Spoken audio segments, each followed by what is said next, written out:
بسم اللہ الرحمن الرحیم الحمد للہ رب العالمین والصلاة والسلام علی سید الانبیاء والمرسلین۔ آج 28 جون 2020 ہے اور آج ہمارا سنڈے کمنٹس کا 21واں ایپیسوڈ ہے۔ ہم نے مختلف سوالات جمع کیے ہیں اور اس میں ہم لوگوں کے سوالوں کے جوابات پیش کرتے ہیں۔ اس کے سلسلے میں آپ سے 2 درخواستیں ہوا کرتی ہیں۔ ایک تو یہ کہ کلپ کو اخیر تک دیکھیں تاکہ آپ کو بہت ساری دین کی ایسی معلومات حاصل ہو جو پہلے سے بائی دی وے نہیں بھی تھی۔ دوسرے درخواست ہوتی ہے کہ اس کو صدقہ جاریہ سمجھتے ہوئے ساری امت تک پہنچانے میں ہمارا تعاون کریں، ہمارے معاون بنیں۔ اسی سلسلے میں پہلا سوال یہ کہتے ہیں کہ ولیمہ کتنے روز تک کیا جا سکتا ہے؟ امام غزالی رحمۃ اللہ علیہ نے اس سلسلے میں لکھا ہے، وہ فرماتے ہیں نکاح سے اگلے دن کے متعلق کہ اگلے دن ولیمہ کرنا سنت ہے، اور اس سے اگلے روز یعنی آج نکاح ہوا، کل کو چھوڑ کر پھر پرسوں، یہ بھی درست ہے کہ آپ نے کل ولیمہ کیا یا اگلے روز ولیمہ کیا، لیکن وہ فرماتے ہیں کہ تیسرے روز ولیمہ کرنا ریاکاری ہے، وہ دکھاوا ہے۔ اس سے معلوم ہوا کہ ولیمہ جس روز بیوی سے ملاقات ہوئی یعنی آج نکاح ہوا، آج بیوی سے ملاقات ہوئی، اگلے روز یعنی کل ولیمہ کر لینا چاہیے۔ بالفرض کسی سبب کل نہیں ہو سکا تو پرسوں یعنی اگلے روز کر لینا چاہیے، اور اگر ایسا نہیں ہو سکا تو امام غزالی رحمۃ اللہ علیہ کے اس قول کے مطابق اگلا جو روز ہوگا، تیسرا روز، اس تیسرے روز میں ولیمہ کرنا ریاکاری ہے۔ ویسے ولیمہ اتنا آسان ہے کہ ہر ایک کس و ناکس ولیمہ کر سکتا ہے۔ میں ہمیشہ کہتا ہوں اپنے دسترخوان پر آپ نے 2 3 4 آدمیوں کو بٹھا کر اگر ولیمے کی نیت سے صرف چائے بھی پلا دی تو آپ کا ولیمہ ہو گیا۔ شریعت بڑی آسان ہے، رسمیں مشکل ہیں، رسومات باطلہ جن کو ہم نے بالکل اللہ معاف فرمائے، ایک طرف سنت ہے ایک طرف رسومات باطلہ ہے۔ اللہ معاف فرماوے، امت نے سنتوں کو تو چھوڑ رکھا ہے اور رسومات باطلہ جو ہیں ان کو مضبوطی سے پکڑ رکھا ہے، رسموں کو مضبوطی سے پکڑا ہے۔ اللہ تعالیٰ حفاظت فرمائے۔ یاد رکھیے، رسمیں کفار سے ہمارے یہاں آئی ہیں یا پھر جہالت کے سبب ہمارے یہاں پیدا ہوئی ہیں، اور سنتیں وہ اللہ کے رسول صلی اللہ علیہ وسلم کے وہ طریقے ہیں جو اللہ رب العزت نے نبی صلی اللہ علیہ وسلم کے واسطے سے امت کے لیے پسند فرمائے ہیں، امت کے لیے چنے ہیں، منتخب کیے ہیں۔ اس لیے اب سوچ لیجئے کہ کفار کے طریقوں کو زیادہ اہمیت دینی چاہیے یا اللہ کے رسول صلی اللہ علیہ وسلم کے ان طریقوں کو زیادہ اہمیت دینی چاہیے جو طریقے اللہ رب العزت کے پسندیدہ ہیں اور نبی صلی اللہ علیہ وسلم کے واسطے سے امت کو ملے ہیں۔ اگلا سوال کہتے ہیں ذہن کی کمزوری کے لیے کوئی خاص دعا بتا دیجیے۔ بہت ساری چیزیں ہیں ویسے تو اس سلسلے میں، آپ رب زدنی علما، رب زدنی علما، اس کو جتنا بھی ہو سکے، مثال کے طور پر ہر نماز کے بعد 11 بار ہو جائے یا 24 گھنٹے میں 1 مرتبہ 100 مرتبہ ہو جائے، جس بھی صورت ہو سکتا ہے کر لیں، اور اس کے فائدوں میں سے انشاءاللہ بہت سارے جہاں فائدے ہوں گے وہیں ایک فائدہ تو یہ ہوگا کہ ذہن کھل جائے گا، یادداشت بہتر ہو جائے گی جہاں، وہیں ساتھ ساتھ یہ فائدہ ہوگا کہ جو چیز جو آپ پڑھ رہے ہیں کئی بار وہ چیز سمجھ میں نہیں آتی، انشاءاللہ وہ سمجھ میں آنے لگے گی۔ اچھا، اس کے لیے کوئی بھی کر سکتا ہے، چاہے کوئی اسکول میں پڑھنے والا بچہ ہو یا کسی دینی تعلیم سے جڑا ہوا کوئی طالب علم ہو، کوئی بھی ہو، بہرحال کوئی بھی اس کو کر سکتا ہے، اور اللہ نے چاہا تو بہت بڑا نفع حاصل کریں گے۔ بڑا آسان سا عمل ہے، رب زدنی علما، بہت یہ مجرب چیز ہے اور بہت عظیم چیز ہے، اس کو سب کو کر لینا چاہیے ویسے تو قاعدے میں۔ اللہ توفیق عطا فرمائے۔ اگلا سوال کہتے ہیں کہ داڑھی کی مقدار کتنی ہونی چاہیے؟ داڑھی کم سے کم 1 مشت ہونی چاہیے، 1 مشت، یہ 1 مشت، یہ 1 مشت، اس طرح سے 1 مشت ہونی چاہیے۔ اب 1 مشت ہونے پر اگر مان لیجیے اضافہ ہو جاتا ہے تو اس کو کتروا بھی سکتے ہیں، کوئی مسئلہ نہیں۔ لیکن یہ ایک مجھ سے پہلے جو ذرا سی رکھ لیتے ہیں، اتنی سی داڑھی رکھ لیتے ہیں اور سمجھتے ہیں ہم نے داڑھی، یہ کیا ہے بھائی؟ سنت کے مطابق داڑھی رکھیے، سنت کے مطابق داڑھی رکھیے، داڑھی بڑی رکھیے، داڑھی کو بے وجہ قطر چھٹر نہ کیجیے، اس کو بے وجہ نہ کاٹیے چھانٹیے۔ ہاں ایک مجھ سے جب زیادہ ہو جاتی ہے تو احناف کے نزدیک اس کو تراشا جا سکتا ہے۔ اگلا سوال کہتے ہیں کہ بعض جگہ پر لاک ڈاؤن کے چلتے ائمہ کرام کو تنخواہیں نہیں مل پا رہی، ایسے متولی جو تنخواہ بھی نہیں دے سکتے وہ کیوں مسجدوں پر قابض ہیں؟ جن کے پاس اتنی بھی اہلیت نہیں ہے کہ وہ اپنی جیب سے تو انہوں نے کبھی بھی نہیں دی، وہ الگ بات رہی، کوئی بہت صاحب حیثیت آدمی رہا اس نے اپنی جیب سے دی ہو، الگ مسئلہ، ورنہ عموماً تو رواج نہیں ہے نا کہ متولی صاحب اپنی جیب سے دے رہے ہو۔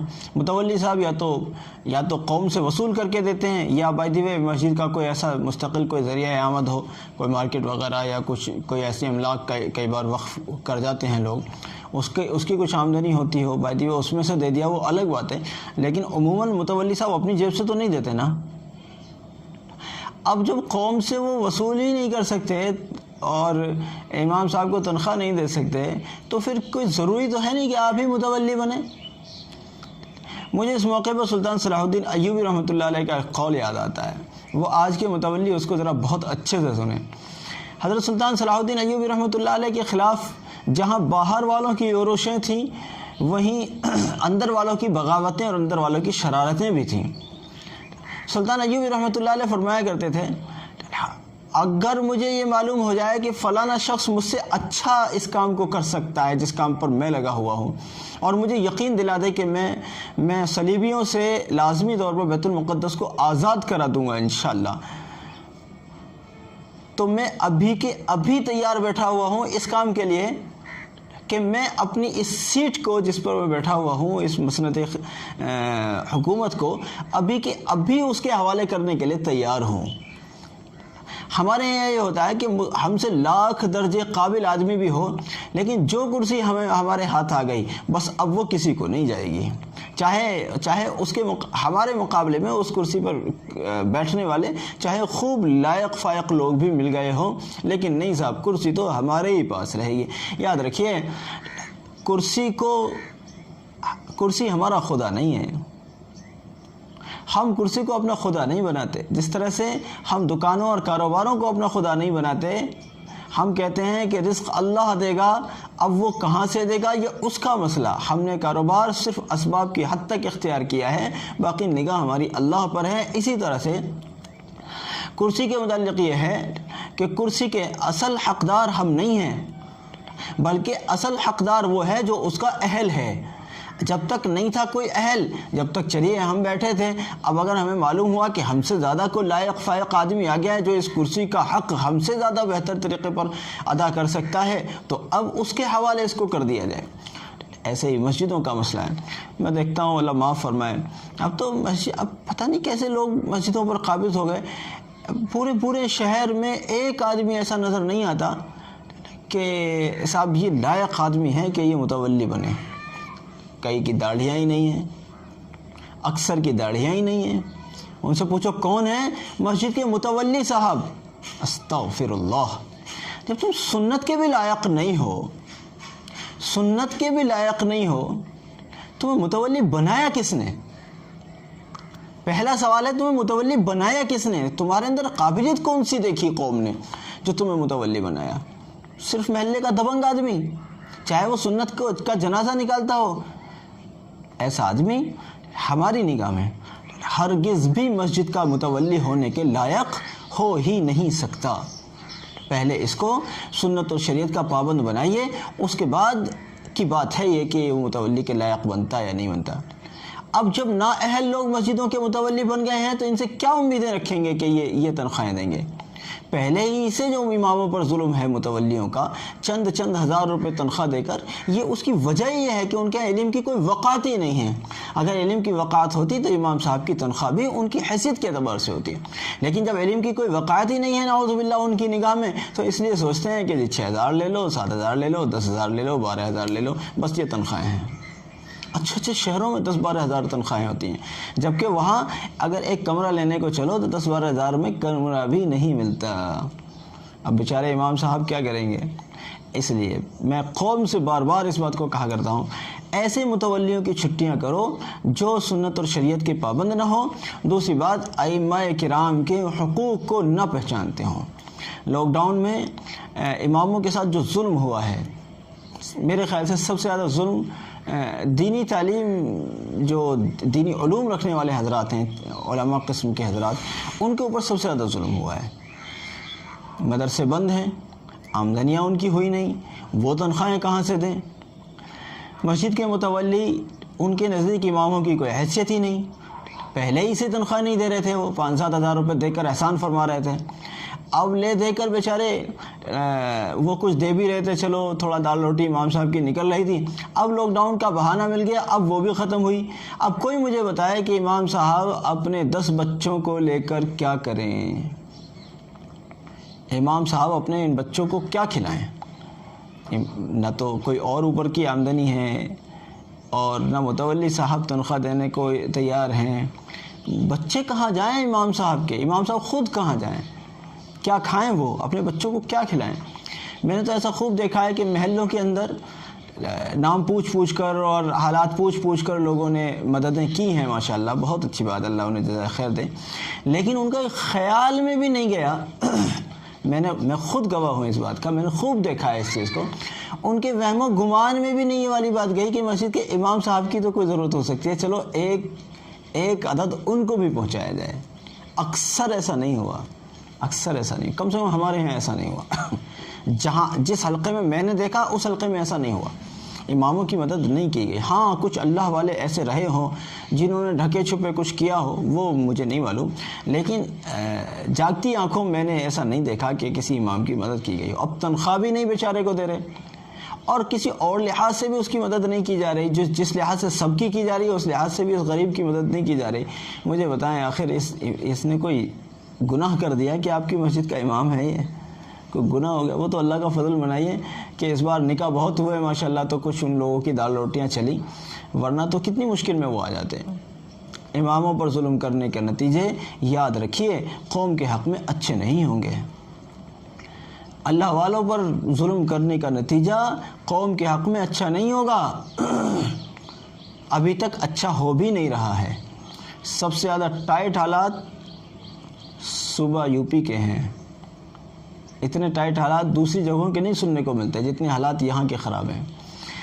اس لیے بہرحال اللہ رب العزت حفاظت رکھے، بھائی اماموں پر ظلم نہ کرو اللہ کے واسطے۔ سب سے پہلی بات تو ان کی تنخواہیں بہت معقول ہوں، اور دوسرے ان تنخواہوں کو یکمشت وقت پر ادا کرنے کا اہتمام ہو، اور لاک ڈاؤن میں تو تنخواہ سے ہٹ کر بھی اگر ان کی کوئی مدد کی جا سکتی ہو، ان کی کوئی ضرورت ایسی ہو بائی دی وے، تو اس مدد کی طرف بھی متوجہ ہوا جائے۔ بے فکر رہیے، میں کسی مسجد کا امام نہیں ہوں، اس لیے میں یہ نہیں سمجھے گا میں اپنی وکالت کا، الحمدللہ میں تو کسی مسجد کا امام ہی نہیں ہوں، اور نہ مجھے جمتا ہے یہ کام، میرے بس کا بھی نہیں ہے، یہ تو بس ان اہل صبر کا کام ہے، میرے بس کا یہ کام نہیں ہے، اس لیے میں اپنی بات نہیں کر رہا ہوں، میں ان اماموں کے لیے آپ سے درخواست کر رہا ہوں۔ اچھا جی، اگلا سوال کہتے ہیں کہ ماسک لگانا کیسا ہے، اور خصوصاً نماز کے وقت ماسک لگانا کیسا ہے؟ بھائی دیکھو، ماسک لگانے کے متعلق میں ایک بات کہتا ہوں، ایک آدمی دکان پر بیٹھ کر پورے دن ماسک لگاتا ہے اور نماز پڑھتا نہیں، کیا اس کے یہ اسباب اس کو بیماری سے بچا سکیں گے؟ ٹھیک ہے، وہ تدبیر کر رہا ہے، میں تدبیر کا مخالف نہیں ہوں، وہ اس نے اسباب اختیار کیے ہیں حفاظت کے، ٹھیک ہے، آپ لگائیے، لیکن صرف ماسک لگا کر آپ سمجھ رہے ہیں ہم کورونا سے بچ جائیں گے؟ میں کہتا ہوں جو احتیاط آپ کر سکتے ہیں وہ ساری احتیاط کریں، اس کے بعد نماز روزے وغیرہ کا اہتمام کریں، اللہ رب العزت کی حضور دعاؤں کا اہتمام کریں، اللہ سے مانگیں دعائیں، اللہ سے دعائیں مانگیں، بغیر اس کے آپ سمجھتے ہوں کہ آپ کے اسباب آپ کو بلاؤں سے وباؤں سے بچا لیں گے، آپ کہیں ایسا تو نہیں کہ آپ کا دل گمراہی کی طرف تو نہیں چلا گیا کہ اسباب کو ترجیح دی گئی اعمال پر، اور جب امت اعمال پر ترجیح دینے لگے اسباب کو تو اب پھر گمراہی میں اور کیا شک رہ گیا، اور پھر گمراہی کس کو کہتے ہیں؟ نماز روزہ ختم، پورے دن واہی تباہی وہی والی جو عام دنوں میں تھی وہی سب کچھ، بلکہ ان دونوں میں کچھ ذرا بڑھی ہوئی، کیونکہ آج کل کاروبار ہے نہیں لوگوں کے پاس میں، فری بیٹھے ہوئے ہیں گھروں پر، اور واہی تباہی کرنے کے لیے خوب فرصت ہے، تو یہ اسباب مصیبتوں سے بچا نہ سکیں گے۔ اور ہمارے سامنے ہیں ایسی مثالیں جنہوں نے خوب اسباب کو اختیار کیا، خوب احتیاطیں کی، مگر اللہ حفاظت میں رکھے، خیر ان کو بھی بازیاب کرے، اور اللہ ان کو شفا عطا فرمائے اور ہم سب کو محفوظ رکھے کہ ان کے اسباب ان کو بچا نہ سکے۔ ہونا یہ چاہیے تھا کہ اللہ رب العزت کی خوشامد ہو، اللہ رب العزت کے سامنے گڑ گڑایا جائے، اللہ اس وبا کو ساری امت کی طرف سے ٹال دے، یہ ہونا چاہیے۔ اب پھر آپ اگر ماسک لگا رہے ہیں کوئی بات نہیں، رہ گیا مسجد میں آ کر ماسک لگانا، حالانکہ یہ بات ذرا کم سمجھ آتی ہے لیکن کوئی حرج کی بات نہیں آپ مسجد میں بھی آ کر ماسک لگائیں، کوئی مذائقہ نہیں ہے، مسجد میں بھی آ کے آپ ماسک لگا سکتے ہیں، لیکن پھر یاد رکھیے کہ اسباب کو اسباب کے درجے میں رکھا جائے اور مسبب الاسباب اللہ رب العزت کی ذات عالی کو سمجھا جائے، اللہ رب العزت کی ذات عالی پر یقین کیا جائے کہ مسائل کا حل صرف اللہ ہی کر سکتا ہے۔ یہ ماسک تو ہم نے ایک اسباب کے طور پر لگا لیا ہے، بہرحال ماسک لگانا جائز ہے۔ کاروبار کی ترقی کے لیے کچھ مؤثر چیز تعلیم فرما دیں۔ بھائی پہلے بھی بار بار کہتے رہے ہیں، انشاءاللہ آگے بھی کہتے رہیں گے، 7 بار یا 11 بار سورہ مزمل پڑھا کریں روزانہ اہتمام کے ساتھ، انشاءاللہ تعالی رزق کی لائن کے جو بھی مسئلے ہیں آپ کے، اللہ نے چاہا تو وہ مسائل حل ہو جائیں گے، اور ایسے طریقے پر حل ہو جائیں گے کہ حیرت میں ڈال دینے والے۔ اگر کوئی آدمی 41 مرتبہ سورہ مزمل کا ورد روزانہ کرتا ہے تو اگر اس کو پوری زندگی کرتا رہے تو اس کی نسلوں سے بھی نہیں نپٹے گا، اتنا رزق ملے گا انشاءاللہ۔ یہ ہمارے تجربے کی چیزیں ہیں، مجرب چیزیں ہیں۔ اگر 41 مرتبہ روزانہ اگر وہ اہتمام رکھے سورہ مزمل کا تو اللہ نے چاہا اتنا ملے گا کہ پوری اس کی نسلیں بھی نہ نپٹا سکیں گی اس کو انشاءاللہ۔ لیکن 41 مرتبہ پڑھنا سب کے لیے ممکن نہیں ہے، اس لیے مشورہ دیتا ہوں کہ 7 مرتبہ یا 11 مرتبہ یا 21 مرتبہ ایسی کوئی مقدار خود سے مقرر کر لیں اور اس کا اہتمام رکھیں، انشاءاللہ آپ دیکھیں گے جس بھی اعتبار سے آپ کو رزق ملنا ہے، لیکن رزق ایسا ملے گا انشاءاللہ کہ جس وقت میں سارے لوگ یوں کہہ رہے ہوں گے ہم تو لاک ڈاؤن میں پریشان ہیں، ہم تو نوٹ بندی میں پریشان ہیں، ہم تو فلانے مسئلے میں پریشان ہیں، انشاءاللہ اس وقت یہ سورہ مزمل کا ورد کرنے والا شخص یوں کہے گا اللہ کا فضل ہے میرا تو کوئی کام نہیں رکا الحمدللہ۔ کیونکہ ہمارا ماننا یہ ہے کہ نظام اللہ کے ہاتھ میں ہے، حکومت کے ہاتھ میں نظام نہیں ہے، اصل نظام اللہ کے ہاتھ میں۔ یہ تو اللہ کی کٹھ پتلیاں ہیں، اللہ جب چاہتا ہے ان کی گردنیں جدھر کو چاہتا ہے پکڑ کے گھما دیتا ہے۔ حضرت اس بار عید الاضحیٰ کا کیا ہوگا؟ قربانی نماز وغیرہ کے تعلق سے، اور قربانی کے جانور خریدے جائیں یا نہیں؟ یہ بات اپنی جگہ ہے کہ عید الاضحیٰ کی نماز جیسے ہم نے عید الفطر میں پڑھی تھی بھلے اس طرح سے پڑھ لی جائے، لیکن جہاں تک قربانی کی بات ہے، قربانی تو ہم لازمی کریں گے انشاءاللہ، کسی کا منع کیا ہوا کوئی حیثیت نہیں رکھتا، قربانی لازمی کی جائے گی۔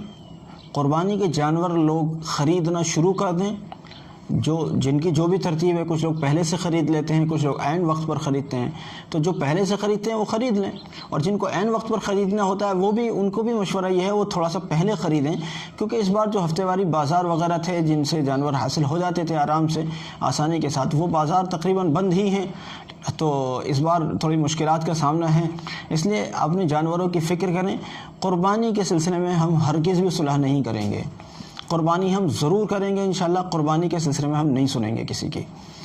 رہ گئی عید کی نماز کا مسئلہ، عید کی نماز کے متعلق جو شرائط پائی جاتی ہیں ان شرائط کے مطابق عید کی نماز عید الفطر میں بھی ادا کی تھی، انشاءاللہ عید الاضحیٰ میں بھی اسی ترتیب سے ادا کی جائے گی۔ البتہ جن علاقوں میں کھلا ہوا ہے، جن علاقوں میں کھل گیا ہے، جو گرین زون ہے یا بالکل مطلب وہاں چھٹی ہو گئی ہے، ان کی بات نہیں میں کر رہا ہوں، میں اپنے جیسے ایریا کی بات کر رہا ہوں جو اب گرین زون نہیں رہے، اب سے پہلے گرین زون میں تھے ہمارے علاقے، اب یہاں بھی پیشنٹس نکلے ہیں، تو بہرحال یہاں ہم عید کی نماز کی ترتیب عید الفطر والی بنائیں گے انشاءاللہ، لیکن قربانی کے سلسلے میں قربانی پچھلے سالوں کی طرح ہی کریں گے۔ البتہ رولز کو فالو اس طرح سے کریں گے کہ بھیڑ بھڑکا نہ ہو، فلاں فلاں، وہ ساری چیزیں اپنی جگہ، لیکن قربانی سے باز نہیں آئیں گے، قربانی تو کرنی ہی کرنی ہے انشاءاللہ۔ اگلا سوال ہے کہ قربانی کا گوشت بارات کو کھلا سکتے ہیں؟ سوال یہ کیوں کرتے ہیں کہ قربانی کا گوشت بارات کو کھلا سکتے ہیں؟ یہ سوال کیوں نہیں کرتے ہیں کہ کیا بارات کو کھانا کھلا سکتے ہیں؟ جہاں یہ سوال کیا گیا ہے کہ قربانی کا گوشت بارات کو کھلا سکتے ہیں، اس کا صحیح شکل یہ نہیں ہے سوال کی صحیح شکل یہ ہے کہ کیا بارات کو کھانا کھلا سکتے ہیں؟ بھائی میں کہتا ہوں بارات کو کھانا کھلانا لڑکی والوں پر ظلم ہے، لڑکی والوں کی ذمہ داری نہیں ہے کہ آپ کے 50 آدمیوں کو کھانا کھلائے، زبردستی آپ نے اس غریب کے اوپر تھوپ رکھا ہے، وہ مجبوراً معاشرے سے مجبور ہو کر کھلا رہا ہے، شرم حضور ہی کھلا رہا ہے، حرام کھلا رہا ہے، حلال کھلا رہا ہے، وہ چھوڑ دیجئے، وہ تو لڑکے والوں کو پرواہ نہیں ہوتی، وہ تو کھلا کہتے ہیں کہ صاحب ہمارے کچھ بھوکے لوگ آئیں گے ان کو اچھا سا کھانا کھلانا، کھلا چلتا ہے، وہ کہتے ہیں ہمارے کچھ بھوکے لوگ آئیں گے ان کو ذرا اچھے سے کھانا کھلانا، اور یقیناً باراتوں میں جاتے بھی بھوکے لوگ ہیں، ورنہ تو لڑکی والوں کی یہ ذمہ داری ہے ہی نہیں کہ لڑکے والوں کے افراد جو لوگ آ رہے ہیں ان کو کھانا کھلائیں۔ اگر آپ کے کچھ ملنے جلنے والے ہیں تو ان کو لڑکی والوں کے حوالے کیوں کرتے ہیں؟ لو جی ملنے جلنے والے میرے ہیں، ان کو آپ کھانا کھلائیے، بھائی ان کو ولیمے میں اپنے گھر کیوں نہیں کھلاتے ہیں آپ؟ سوال کرتے ہیں جی قربانی کا گوشت بارات کو کھلا سکتے ہیں، مجھے تو یہی سوال، میں تو یہی کہہ رہا ہوں کہ بھئی لڑکی قربانی کا گوشت میں سے بارات کو کیا کھلائیں گے یہ بتائیے، علاوہ میں کھلا سکتے ہو کیا؟ علاوہ میں بھی تو اس کا نہ کوئی ثبوت ہے، نہ یہ تو غیر مسلموں والی بات ہو گئی کہ وہ لڑکی جس گھر میں آ گئی وہ بوجھ ہو گیا۔ آپ نے دیکھا ہوگا جب اسلام نہیں آیا تھا تو پہلے لڑکیوں کو زندہ دفن کر دیتے تھے، اور اسلام آنے کے بعد جب ہندوستان میں جب یہاں کی ریتی رواج کے مطابق جب کسی کا شوہر مر جاتا تھا تو عورت کو اس کی زندہ چتا پر بٹھا دیا جاتا تھا، گویا کہ اس کو زندہ کباب بنا دیا جاتا تھا، یہ ظلم تھا عورت پر۔ اس رسم کو سلطان ٹیپو رحمۃ اللہ علیہ نے ہندوستان سے ختم کیا، سلطان ٹیپو رحمۃ اللہ علیہ نے اس کو ختم کیا، لیکن ابھی اس کے کچھ اثرات ہمارے یہاں باقی ہیں۔ جیسے جس کے یہاں لڑکی ہے وہ تو بیچارہ جب لڑکی جوان ہو جاتی ہے تو لڑکی کے باپ کی نیند ہی اڑ جاتی ہے، کہاں سے لاؤں گا اتنے پیسے، کیسے انتظام کروں گا؟ یہ ظلم ہے لڑکے والوں کا لڑکی والوں کے اوپر۔ اس لیے اگر آپ ایمان اپنے دل میں رکھتے ہو اللہ کے واسطے تو اس ظلم کو لڑکی والوں سے ختم کرو، نہ ان کے اوپر بارات لا دو، نہ ان کے اوپر جہیز لا دو، نہ کسی اور قسم کی رسمیں ان کے اوپر لا دو۔ تھوڑی تھوڑی سی باتوں کے اوپر، ایسی رسموں کے اوپر رشتے ٹوٹ جاتے ہیں یا ایسی رسموں کے اوپر نکاح ٹوٹ جاتے ہیں، طلاقیں ہو جاتی ہیں جو رسمیں کرنا جائز بھی نہیں ہیں۔ ان رسموں کے پیچھے دل بگاڑیاں ہو جاتی ہیں، آپس میں رشتے ختم ہو جاتے ہیں، آپس میں محبتیں ختم ہو جاتی ہیں۔ اللہ تعالیٰ معاف فرمائے۔ آخر پھر گمراہی کس پیڑ پر لگتی ہے؟ آخر پھر گمراہی کس چیز کو کہیں؟ آخر اگر گمراہی ان چیزوں کو نہیں کہا جائے تو پھر گمراہی کیا ہے؟ ایک آدمی نماز بھی پڑھ رہا ہے اور شادی بیاہوں میں ساری رسمیں بھی نبھا رہا ہے، مجھے تعجب ہے اس کو نمازی کہیں یا یہ شرک اور کفر والی جو یہ رسمیں نبھا رہا ہے شادیوں کے نام پر، اس کو کیا کہیں؟ آخر اس کو دیندار کہیں یا اس کو ہم معاف کیجیے گا تھوڑا سا بات تھوڑی تلخ ہے، ہم ذرا سی کوئی بات ہوتی ہے تو ہم ذرا سی بات پر کسی کے اوپر بھی فتویٰ لگا دیتے ہیں، لو جی یہ تو یہودیوں کا ایجنٹ ہے۔ اب یہ جو خالص غیر مسلمانہ جو رسمیں اختیار کر رہا ہے شادی کے نام پر، اس کو کیا کہو گے؟ غیر مسلموں کا ایجنٹ کیوں نہیں کہتے اس کو؟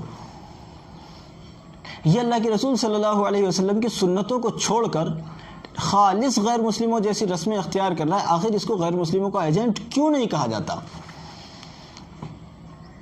یہاں ساری قوم خاموش ہے، ساری قوم، معاف کریں اگر آپ مجھے، تو ساری قوم مجرمانہ خاموشی اختیار کیے ہوئے ہے۔ جو اپنے کو دیندار کہتے ہیں، جن کی ذمہ داری تھی کہ وہ دوسروں کو بھی نہ کرنے دیتے، وہ خود ملوث ہیں۔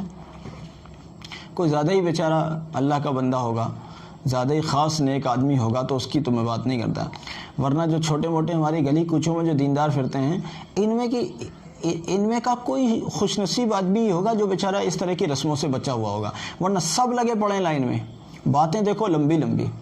اللہ تعالیٰ معاف فرمائے، اللہ تعالیٰ ہدایت دے۔ آج کچھ باتیں تھوڑی سی لمبی ہو گئیں، سوالات سب اسی طرح کے تھے، میرا دل بھی چاہا کہ میں ہر ایک پر الگ الگ سے گفتگو کروں۔ بہرحال میری گزارش ہے کہ ہمارے ان کلپس کو دوسروں تک پہنچانے میں ہمارے معاون بنیں۔ جزاکم اللہ، السلام علیکم۔